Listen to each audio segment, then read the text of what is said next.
हर हर महादेव। ओम नमः शिवाय। आज मैं नाड़ी विज्ञान और प्राण ऊर्जा का संचार का अध्याय 2 आपके सामने रखूंगा। इसमें मैं आपको विस्तृत रूप से इस तीनों नाड़ी की गुण, प्रधानता, कार्य के बारे में बताऊंगा। तो सर्वप्रथम इस सूर्य नाड़ी को जानो और इसकी विशेषता को जानो, इसकी अर्थ को जान लो। ये नाड़ी अपने नाम के समान ही सूर्य रूपी तेज को धारण किए हुए रहती है, परंतु ये तेज प्राण तत्व, आत्मा तत्व रूपी स्वरूप नहीं है, अपितु ये वो तेज है जो तुम्हारी जीवन ऊर्जा को नष्ट करती है, भस्म करती है, तुम्हारे विवेक शक्ति को नष्ट करती है, तुम्हारी श्वासा को नष्ट करती है। ये विषय स्वरूप है, भाव स्वरूप है, इच्छा स्वरूप है, जिसमें तमस्ता शामिल होती है। ऋणात्मक रूप से ये कार्य करती है। नंबर 2, तमस्ता का अर्थ तुम्हारे नजर में क्या होता है? हर वो विषय, हर वो भाव, हर वो इच्छा अथवा हर वो विचार जो प्राणी के नियंत्रण से बाहर हो जाए, रत्ती भर भी प्राणी का प्रभाव उसके ऊपर शेष न रह जाए, उसे ही तमस स्वरूप बोला जाता है। नंबर 3, अब देखो, किसी भी विषय, भाव, इच्छा अथवा विचार पे किसी का नियंत्रण कब खो जाता है, किसी का प्रभाव कब समाप्त हो जाता है? जब उसके अंदर विवेक रूपी शक्ति छिन्न हो जाती है, नष्ट हो जाती है, सुप्त हो जाती है, इससे बुद्धि की नाश हो जाती है। तत्पश्चात हर वो विषय, इच्छा, भाव और विचार व्यक्ति के नियंत्रण से बाहर हो जाते हैं, जिस पश्चात उसके कर्म पे से अधिकार समाप्त हो जाता है और संपूर्ण कर्म इंद्रियां उसी विषय और भाव के अंतर्गत हो जाती है और उसी अनुरूप कार्य भी करने लगती है।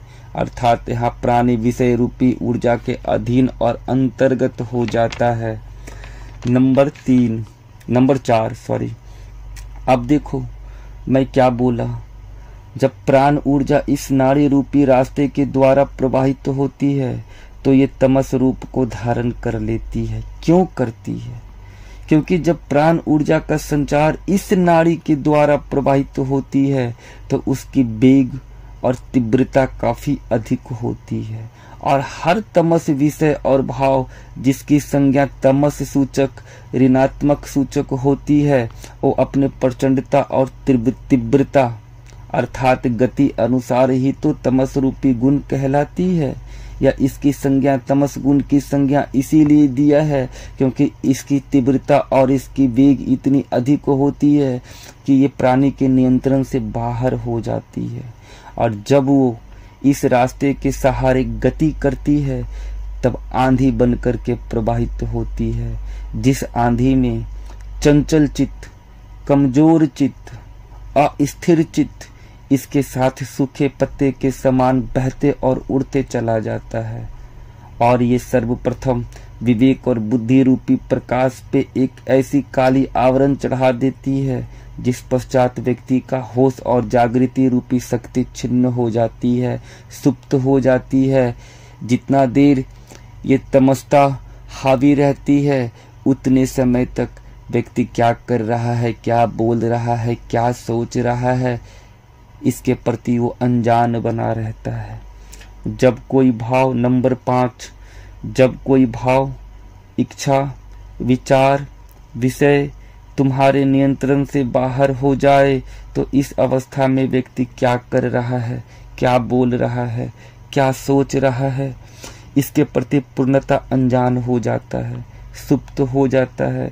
या फिर ऐसा कह सकते हो, इस अवस्था में एक तरह की निंद्रा, बेहोशी को व्यक्ति धारण कर लेता है।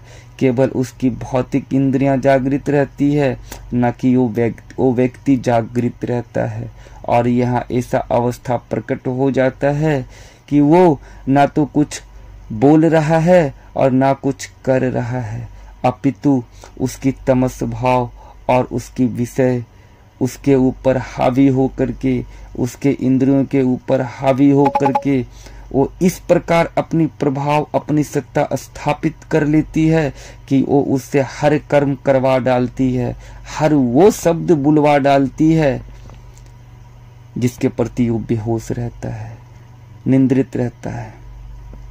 नंबर 6, अब देखो, जब व्यक्ति पे क्रोध हावी हो जाता है तो इससे संबंधित कर्म हमेशा संहारक स्वरूप ही होती है।